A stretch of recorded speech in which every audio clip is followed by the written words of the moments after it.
Steve jobs ఐఫోన్ని నీళ్లలో పడేశాడట. ఎందుకు తెలుసా? అది కోపంతో కాదు. అది టెస్ట్ కోసం కాదు. అది ఒక లిమిట్‌ని ఛాలెంజ్ చేయడానికి. 2010 సమయంలో ఐఫోన్ 4 డెవలప్‌మెంట్ అత్యంత కీలక దశలో ఉంది. ఇంజినీర్లు చెప్పారు, ఇంటర్నల్ వాల్యూ పూర్తిగా ఆప్టిమైజ్ అయింది. Logic board, battery module, antenna frame, ఇంకా స్పేస్ లేదు.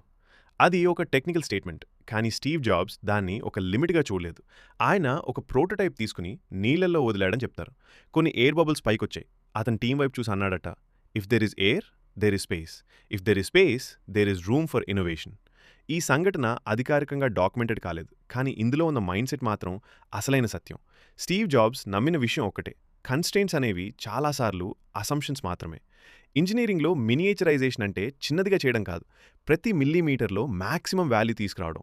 Dead space unacceptable, excuses unacceptable, mediocrity unacceptable. IPhone 4 ఒక ప్రోడక్ట్ మాత్రమే కాదు, అది ఒక గోల్ డ్రివెన్ విజన్. మన జీవితంలో కూడా ఇదే సత్యం.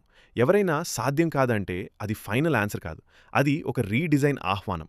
మీ గోల్ పెద్దదైతే మీ థింకింగ్ కూడా పెద్దదిగా ఉండాలి. గోడ కనిపిస్తే ఆగిపోవద్దు. బబుల్స్ కోసం చూడండి, ఎందుకంటే where there is space, there is potential.